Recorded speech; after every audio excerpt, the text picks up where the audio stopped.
Power एक ऐसा word है जिसे सदियों से गलत समझा जा रहा है। पावर कोई पोस्ट, कुर्सी या सिंहासन का होना नहीं है, बल्कि पावर की एक बहुत सी सिंपल सी डेफिनेशन है। पावर यानी वो हथियार जिसकी मदद से आप किसी से अपना काम करवा सकते हो, चाहे आप किसी को इन्फ्लुएंस करके अपनी बात मनवाओ या किसी को डरा कर। दोनों ही सूरतों में आपने पावर का इस्तेमाल किया है। एक देश चलाने से लेकर घर चलाने तक हर ह्यूमन इंटरेक्शन में पावर का इस्तेमाल होता है। अगर आप हर जगह एक कंप्लीट विन विन सिचुएशन चाहते हो तो आपको पावर की पूरी समझ होना बहुत जरूरी है। तो आज की इस वीडियो में हम 16 साइकोलॉजिकल लॉज ऑफ पावर देखेंगे और इसमें हमारी मदद करेगी रॉबर्ट ग्रीन की बेस्ट सेलिंग किताब द 48 लॉज ऑफ पावर। तो चलिए शुरू करते हैं। Number 1, let your absence feel. अपनी कमी का एहसास करवाओ। सुरेश फैक्ट्री में मन लगाकर काम करता था क्योंकि उसके मेंटर ने कहा था कि हार्ड वर्क पेज ऑफ, लेकिन उसका प्रमोशन तब भी नहीं हुआ, ना ही कोई स्पेशल हाइक मिला, जबकि फैक्ट्री के काम का सारा ट्रबल शूट वही करता था। यानी अगर वो ना हो तो बहुत परेशानी हो सकती थी। वो हार के अपने मेंटर के पास गया और मेंटर ने उससे कहा कि तुम ये तो जानते हो कि हार्डवर्क का फल जरूर मिलता है, लेकिन ये नहीं समझते कि वो फल तभी मिलता है जब आपका हार्डवर्क किसी को दिखे। जाओ कुछ दिन की छुट्टी ले लो, फिर देखो। उसने ऐसा ही किया। उसके एब्सेंस में सबको रियलाइज हुआ कि सुरेश कितना काम करता था। उसको कंपनी की तरफ से तुरंत प्रमोशन और हाइक दोनों मिला। चाहे आपका घर हो, सोसाइटी हो या आपका वर्क प्लेस, अगर आप लोगों को अपनी वैल्यू का एहसास करवाना चाहते हो तो अपनी एब्सेंस फील करवाओ। Number 2, stand about the crowd. भीड़ में अलग दिखो। आप भी लेट नाइट्स करते हो, टारगेट्स भी पूरे करते हो, तो क्या वजह है कि आपके कलीग को प्रमोशन मिल गया और आपको नहीं? क्योंकि उसका काम बॉस को दिखा और आपका नहीं दिखा। पावर और सक्सेस पाने के लिए जितना जरूरी अच्छा काम करना है, उतना ही जरूरी अपने काम को एक्नॉलेज करवाना भी है। ऐसे में बहुत जरूरी है कि आप भीड़ से अलग दिखो। हिंदी में एक मशहूर कहावत है कि जंगल में मोर नाचा किसने देखा। यानी आप अकेले में कितनी भी मेहनत करते रहो, कोई फायदा नहीं है। अपने काम को एक्नॉलेज करवाने के 2 टिप्स मैं आपको देता हूँ। पहला, अपने गेस्चर, काम करने के तरीके और बातों के अंदाज में ऐसे चेंजेस लाओ कि लोग आपको नोटिस करें। और दूसरा कि आपने जो भी काम किया है, जब मौका मिले उसे डिस्कस करो, उसे गिनवाओ, ताकि सबको पता चले कि आपने क्या क्या किया है। अपने किए गए काम का प्रचार करने में कभी भी शर्माओ मत। Number 3, conceal your intentions. अपने इरादे किसी के सामने जाहिर ना करो। अंग्रेज हमारे देश में बिजनेस करने आए थे और राज करने लगे। सोचिए अगर उनके इंटेंशंस उस समय के लोगों को पहले से पता होते तो क्या हम सैकड़ों सालों तक गुलामी की जंजीरों में जकड़े हुए होते? शायद नहीं। जब तक किसी को आपके इंटेंशंस नहीं पता, तब तक डीलिंग पावर आपके हाथ में होती है। अपनी डेली लाइफ में कई बार हम इस बात को रियलाइज नहीं करते और घाटा खा जाते हैं। जैसे आप कार खरीदने गए, आपको कार बहुत पसंद आई और आपने उसे लेने का मन बना लिया। अब 2 सिचुएशन हो सकती है। पहली, आपने एक्साइटमेंट में सेल्समैन को ये शो कर दिया कि आप उसे खरीदने के लिए कितने डेस्परेट हो, आपको कितनी ज्यादा वो कार पसंद आई है। ऐसे में सेल्समैन इसका एडवांटेज ले सकता है और हो सकता है कि वो प्राइस बढ़ा दे या आपको कोई अच्छा डिस्काउंट ना दे। दूसरी सिचुएशन ये है कि आपने सस्पेंस बरकरार रखा है, आपने ये रिवील नहीं किया कि आपको कार कितनी ज्यादा पसंद आई है। इस बार डीलिंग पावर आपके हाथ में रहेगी और डील क्रैक करने के लिए वो आपको मैक्सिमम पॉसिबल डिस्काउंट देगा। अगर आप डीलिंग पावर अपने हाथ में रखना चाहते हो तो लोगों को अपने प्लान के बारे में बस उतना ही बताओ जितने में उनका इंटरेस्ट बना रहे। अपने रियल इंटेंशन को कभी भी किसी के सामने जाहिर मत करो। जब सामने वाले को पता ही नहीं होगा कि आप क्या करने वाले हो तो वो अपने लिए डिफेंस प्रिपेयर कर ही नहीं पाएगा। लड़ाई हो या मार्केट हो या खेल, ओपोनेंट को सरप्राइज करके जीतना आसान हो जाता है और मजा भी आता है। Number 4, mind your words, always say less than necessary. Year 1825 में जार निकोलस फर्स्ट रूस के नए रूलर बने। उनके गद्दी पर बैठते ही देश में विद्रोह भड़क गया और लोग गवर्नमेंट की पॉलिसीज के खिलाफ हो गए। उस समय के प्रोमिनेंट लीडर और इंटरनेशनली अक्लाइम पोएट कोंद्रातिव रिलेव को सैनिकों ने पकड़ लिया और उन्हें फांसी की सजा सुनाई गई। जैसे ही उन्हें लटकाया गया, रस्सी टूट गई और कोंद्रातिव रिलेव जमीन पर गिर गए। उन दिनों ऐसे इंसिडेंट्स को ईश्वर की मर्जी समझकर अपराधी को माफ कर दिया जाता था। जैसे ही रस्सी टूटी, रिलेव भीड़ की तरफ भागे और उन्होंने कहा कि देखा हमारा देश कितना पिछड़ा है, रशियंस एक ढंग की रस्सी तक नहीं बना सकते। जब यह बात जार निकोलस को पता चली तो उन्होंने उसके माफीनामे के आदेश को फाड़ दिया और अगले दिन ठीक उसी समय उसे दोबारा फांसी लगाई गई और इस बार रस्सी नहीं टूटी। तो देखा आपने कैसे बड़बोलापन किसी की जान तक ले सकता है। उस टाइम अगर रिलेव चुप रह जाता तो उसे माफ कर दिया जाता और वह बाहर निकलकर दोबारा अपने मूवमेंट को आगे बढ़ा सकता था। आमतौर पर हम सबके साथ ऐसा होता है। भावनाओं में बहकर कभी खुशी में तो कभी गम में हम कई ऐसी बातें कह जाते हैं जिससे हमें आगे जाकर प्रॉब्लम्स फेस करना पड़ती हैं। इसके अलावा आप जितना कम बोलोगे आपके वर्ड्स की कीमत उतनी ज्यादा बढ़ेगी। कई लोग बातों बातों में कुछ सीक्रेट रिवील कर देते हैं या ऐसे कमिटमेंट्स कर देते हैं जिन्हें वो पूरा नहीं कर सकते और बाद में पछताते हैं। इसलिए जब जरूरत हो तभी बोलो और सोच समझ कर बोलो ताकि आपकी एक एक बात में वजन हो, तभी लोग आपको सीरियसली लेंगे। नंबर 6, एक्शन से जीतो, आर्गुमेंट से नहीं। जूलियस सीजर 14 ने अपने इंजीनियर को बुलाया और कहा कि वो अपने नेवी में नई शिप इंट्रोड्यूस करवाना चाहते हैं। साथ ही उन्होंने इस शिप से जुड़ी अपनी एक्सपेक्टेशंस भी उसे बताई। इंजीनियर को उनकी एक्सपेक्टेशंस अनरियलिस्टिक लगी और वो उनसे आर्गुमेंट करने लगा। घंटों चले आर्गुमेंट के बाद राजा इतने गुस्से में आ गया कि इंजीनियर को 1 साल की कैद की सजा सुना दी। कितना अच्छा होता अगर वो सीधे काम पर लग जाता और अपने एक्शंस के जरिए अपनी बात प्रेजेंट करता। आप चाहो तो किसी भी बात पर घंटों आर्गुमेंट कर सकते हो या फिर सीधे अपने एक्शन से अपना पॉइंट प्रूव कर सकते हो। आर्गुमेंट में जीत हासिल करके हो सकता है कि आपके दिल को तसल्ली मिल जाए, पर असल में आर्गुमेंट जीतने से किसी को कुछ हासिल नहीं होता। उल्टा इससे आपके रिश्ते और रेपुटेशन खराब होते हैं। तो फैसला आपका है, आर्गुमेंट में पढ़कर सब कुछ खोना चाहते हो या इसे अवॉइड करके अपने एक्शन से अपना पॉइंट प्रूव करना चाहते हो। नंबर 6, दोस्तों से ज्यादा दुश्मनों पर भरोसा रखो। इतिहास गवाह है कि हर बार पीठ में छुरा अपनों ने ही मारा है। वो इंसान जिस पर हम आंखें बंद करके भरोसा करते हैं, एक दिन वही हमारे डाउनफॉल का कारण बनता है। इसलिए रॉबर्ट ग्रीन कहते हैं कि जब बात किसी रिस्पॉन्सिबिलिटी की आए तो दोस्तों से ज्यादा अनजान या आपके पुराने दुश्मन रह चुके लोगों को देने में समझदारी है। ऐसा क्यों? क्योंकि जैसे ही आप किसी पर भरोसा करते हो तो आप उसे अपने सीक्रेट्स बता देते हो और उसे आपकी वीकनेस पता चल जाती है। तो ये तो जग जाहिर है कि कंपटीशन, लालच और जलन दोस्तों और रिश्तेदारों के बीच सबसे ज्यादा होती है। इसलिए दोस्तों के साथ डील करने से आपके धोखा खाने के चांसेस बढ़ जाते हैं। वहीं जब हम किसी अनजान या अपने पुराने दुश्मन को काम देते हैं तो हमारी नजर उसके हर कदम पर रहती है और उसे भी ये बात बखूबी पता होती है कि हमारा भरोसा पाने के लिए उन्हें काफी मेहनत करना पड़ेगी। इसलिए वो काफी अच्छा काम करते हैं। कई लोग शायद इस बात से सहमत ना हो और कहें कि क्या इंसान किसी पर भरोसा ना करे, लेकिन जो सच है वो सच है। ह्यूमन साइकोलॉजी ऐसी ही है। वो कहते हैं ना कि हमें तो अपनों ने लूटा, गैरों में कहां दम था। Number 7, never outshine your master. आपको क्या लगता है, अगर बीच मीटिंग में आपने अपने बॉस के ब्लूप्रिंट पर एक जेन्युइन डाउट निकालकर अपनी काबिलियत साबित की तो आपका बॉस आपको अगली प्रमोशन के लिए रिकमेंड करेगा?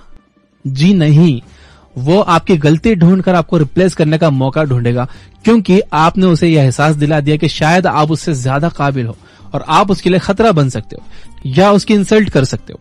इसलिए अपने मास्टर से आगे निकलने की कोशिश कभी ना करो। अगर आप ऑर्गेनाइजेशनल लैडर के टॉप पर पहुंचना चाहते हो तो आपको उस लैडर की रिस्पेक्ट करनी होगी। अगर कोई आपसे सुपीरियर है तो उसे सुपीरियरिटी का मजा लेने दो, तभी आप फायदे में रहोगे।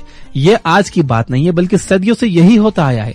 जो लोग पावर में हैं, अगर आप उनसे आगे निकलना चाहते हो तो उन्हें आपका मास्टर बने रहने दो, ताकि उन्हें लगता रहे कि वो आपसे बेहतर है। एक म्यान में 2 तलवारें नहीं रह सकती, इसलिए आपके मास्टर को तलवार बने रहने दो और आप एक मीठी छुरी की तरह अपना काम निकलवाते रहो। नंबर 8, मदद चाहिए तो म्यूचुअल इंटरेस्ट की बात करो, इमोशंस की नहीं। आप मानो या ना मानो, दुनिया बहुत सेल्फिश है। आपने चाहे किसी का कितना भी अच्छा क्यों न किया हो, लेकिन फिर जब आपको मदद की जरूरत पड़ती है तो लोग ना कह देते हैं। तो जब भी आपको किसी की मदद की जरूरत हो तो ये ना सोचो कि इस पर तो मैंने इतने एहसान किए हैं या ये तो अपना है, मना नहीं करेगा, बल्कि कोई ऐसा पॉइंट उसके सामने रखो जिसमें उसका और आपका दोनों का फायदा हो। तभी आप 100% श्योर हो सकते हो कि आपका काम पूरा होगा और सही होगा। अपनी वेबसाइट के लिए अगर आप अपने आईटी फ्रेंड से हेल्प मांगोगे तो वो तभी हेल्प करेगा जब वो फ्री होगा, लेकिन अगर आप किसी को पे करके वही काम करवाओगे तो आपका काम उसकी प्रायोरिटी होगा।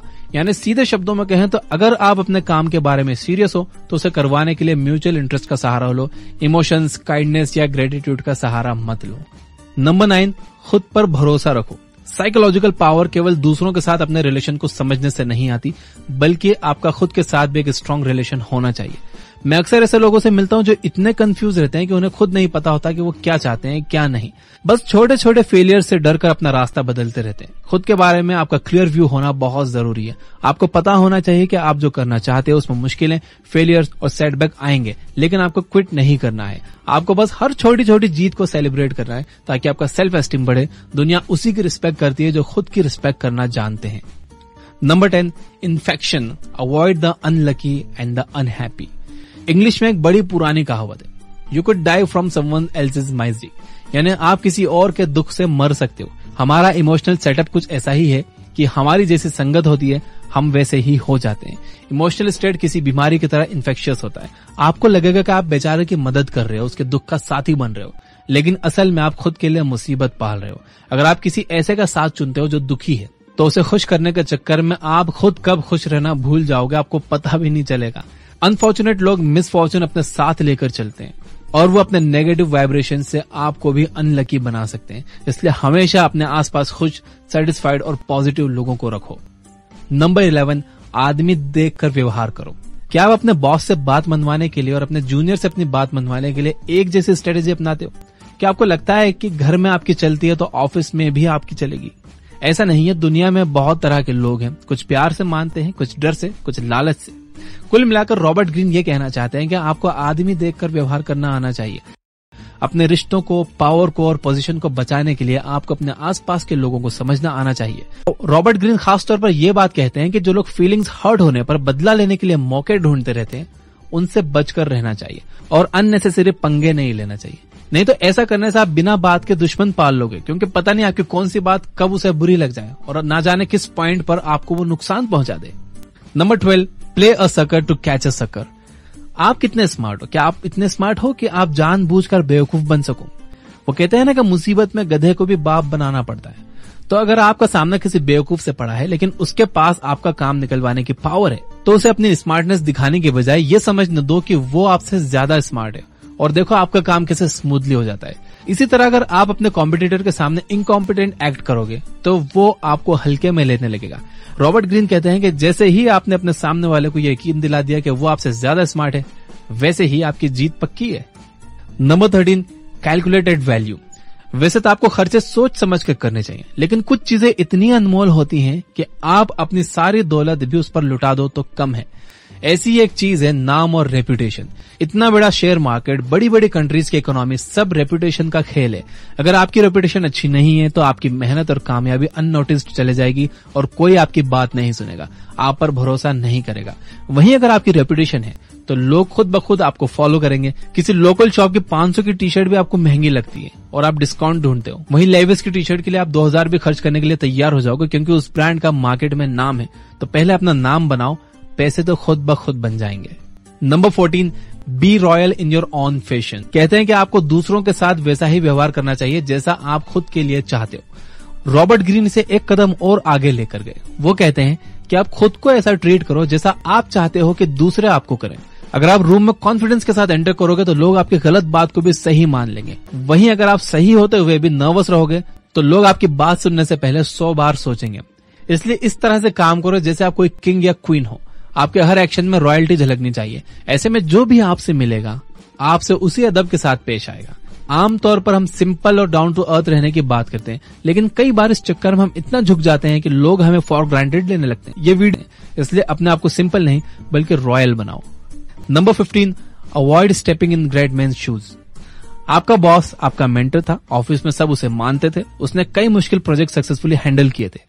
आज फाइनली वो रिटायर हो गया और आपको वो कुर्सी मिल गई जहां आप बरसों से बैठना चाहते थे। लेकिन क्या आपको पता है कि आपके लिए सबसे मुश्किल क्या होगा? आपको हर बात में अपने बॉस से कंपेयर किया जाएगा। खुद को सक्सेसफुल दिखाने के लिए आपको काफी ज्यादा मेहनत करनी होगी, वरना आपको कोई याद नहीं रखेगा। वहीं अगर आप किसी ऐसे इंसान के बाद कुर्सी पर बैठते हो जिसने बहुत से फेलियर का सामना किया, तो आपकी थोड़ी सी भी अचीवमेंट बहुत ज्यादा शाइन करती है। पृथ्वीराज चौहान और महाराणा प्रताप को सभी जानते हैं, लेकिन उनके बच्चों को कौन जानता है? हो सकता है कि वो सब भी एक महान राजा रहे हों, लेकिन उनके पिता एक लेजेंड थे जिनकी कहानियों के पीछे उनके बच्चों की सक्सेस छुप गई। इसलिए अगर आप कम मेहनत में ज्यादा शाइन करना चाहते हो तो हमेशा ऐसे ऑप्शंस चूज करो जहां कंपटीशन कम हो, ताकि आप किसी ग्रेट मैन के शूज में पैर रखने से बच जाओ। नंबर 16, गुस्से को खुद पर हावी मत होने दो, इसका इस्तेमाल करो। किसी को कमजोर करने का सबसे आसान तरीका पता है आपको? उसे गुस्सा दिलाना।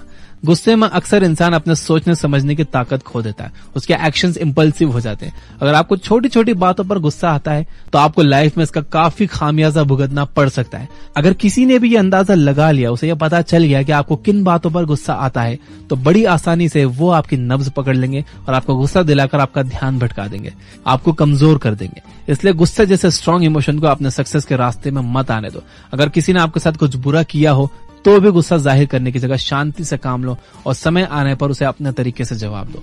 तो दोस्तों, ये तो साइकोलॉजिकल पावर पाने के 16 ऐसे लॉज जिनसे हर सिचुएशन में जीत आपकी होगी। इनमें से कई शायद आपको थोड़े अजीब और ब्रूटल लगे, लेकिन सच यही है। चाहे आप एक अच्छा बदलाव लाना चाहते हो या बुरा, उसके लिए जरूरी है कि पावर आपके हाथ में हो। आप दुनिया की मदद तभी कर सकते हो जब आप खुद की मदद करने के काबिल हो। इसलिए पहले पावर को अपने हाथ में लो, फिर दूसरों का भला करने की सोचो। वीडियो बनाने में बहुत मेहनत की, तो इसे प्लीज लाइक जरूर करना। सब्सक्राइब नहीं किया हो तो सब्सक्राइब कर लेना, घंटी वंटी नहीं दबाई हो तो दबा देना। मैं आपको एक बायोग्राफी सजेस्ट करना चाहता हूँ, beyond the last blue mountain by RM Lala. 1.5 घंटे की ये बायोग्राफी आप ये बुक ऐप पर सुन सकते हो। इसमें आप देखोगे जेआरडी टाटा कैसे लोगों से मिलते थे, वो कैसे अपना काम करवाते थे, कैसे उनकी जिंदगी थी। जेआरडी टाटा समाज के ऐसे जिम्मेदार और जागरूक नागरिक थे जिन्होंने बिना किसी निजी स्वार्थ के हमेशा समाज का भला सोचा और उसके लिए उन्होंने अपनी भरपूर कोशिशें जारी रखी। इस महान हस्ती ने हमेशा पूरी दुनिया को इंस्पायर किया है। उन्होंने अपने विजन, नॉलेज, कड़ी मेहनत और हौसले से भारत में इंडस्ट्रीज के डेवलपमेंट में बहुत बड़ा कंट्रीब्यूशन दिया और देश को बहुत सी फील्ड में आत्मनिर्भर बनाने के गौरवशाली इतिहास में उनका बहुत बड़ा हाथ रहा है। ऐसे महान लोगों के बारे में हर भारतवासी को जरूर जानना चाहिए और देश के लिए किए गए उनके शानदार और यादगार कामों पर गर्व करना चाहिए। तो ये बुक ऐप पर ये बायोग्राफी सुनना बिल्कुल मत भूलना। मैं देख रहा हूँ कुछ और ऐप्स हैं जो कि 1000 रुपए से भी ज्यादा चार्ज करते हैं उनकी प्रीमियम मेंबरशिप के लिए, जहां पर इतनी सारी बुक समरीज भी नहीं है और हर क्लिक पर वहां एड्स आते हैं। और कुछ और प्लेटफॉर्म है जो एक बुक समरी के लिए 400, 500 यहाँ तक कि 1000 रुपए तक चार्ज करते हैं जस्ट एक बुक समरी के लिए। मैं पर्सनली फील करता हूँ कि ये सही नहीं है। मैं अपनी बात करूंगा, ये बुक ऐप हमने प्रॉफिट कमाने के लिए नहीं बनाई। मैं हमेशा से यही मानता हूं कि जो हिंदी रीडर्स हैं, जो इतनी महंगी महंगी बुक्स अफोर्ड नहीं कर सकते, उनका भी अधिकार है कि वो इन बुक्स से नॉलेज ले पाए, अपनी लाइफ में अप्लाई करें और अपनी लाइफ को और अपनी सोसाइटी को और अपने देश को एक बेहतर जगह बनाएं। कई लोग मिजरेबल लाइफ जी रहे हैं, उन्हें कोई ये बताने वाला नहीं है कि क्या करना है, दुनिया कैसे चलती है, पैसे से पैसे कैसे कमाया जाता है, जॉब इंटरव्यूज में कैसे बात की जाती है, कैसे प्रॉफिटेबल बिजनेस बनाया जाता है। कोई नहीं है बताने वाला और ना उनके पास इतने पैसे हैं कि वो कोई कोच या मेंटर या महंगी बुक्स अफोर्ड कर सकें। इसलिए इस ऐप के ईयरली प्रीमियम की प्राइस इतनी कम रखी गई है कि सभी लोग इसे अफोर्ड कर सके। क्योंकि मैं जानता हूं कि आप में से ज्यादातर स्टूडेंट्स हैं और आप 500 या 1000 रुपए की एक बुक समरी या फिर 1000 रुपए का ईयरली प्रीमियम प्लान अफोर्ड नहीं कर सकते। अब आपके मन में यह सवाल आ रहा होगा कि तो फिर इस ऐप को पूरी तरह से फ्री कर दो, प्रीमियम की जरूरत ही क्या है। देखिए, इस पर 400 बुक समरीज फ्री हैं ऑलरेडी और जहां तक मैं जानता हूं पूरी दुनिया में ऐसी कोई ऐप नहीं है जो इतनी सारी फ्री बुक समरीज दे रही हो। एंड दूसरा ये कि पूरी दुनिया में ऐसी भी कोई ऐप नहीं है जो इतनी सारी फ्री बुक समरीज दे रही हो बिना किसी एड्स के। यह book app is an ad free app. और तीसरी बात यह है कि जो हमारे राइटर्स हैं, इंजीनियर्स हैं, ये सब स्टूडेंट्स हैं और ये फुल टाइम काम कर रहे हैं और इस ऐप का प्रीमियम प्लान्स के अलावा कोई सोर्स ऑफ रेवेन्यू नहीं है। 3 साल से प्रीमियम यूजर्स की मदद से हम इसे ब्रेक इवन पॉइंट पे चला रहे हैं, यानी कोई प्रॉफिट नहीं, कोई लॉस नहीं और ये सक्सेसफुली चल रही है। तो सभी प्रीमियम यूजर्स को दिल से थैंक यू। तो अगर आप 399 का प्रीमियम प्लान ले सकते हो तो जरूर ले लो। इससे आप 400 और बुक्स अनलॉक कर लोगे और हम डेली एक new book summary premium users के लिए डाल रहे हैं और प्रीमियम यूजर्स के लिए और भी काफी कुछ आने वाला है। Finally, you guys are amazing. Keep reading, keep learning, keep growing. Thank you for watching.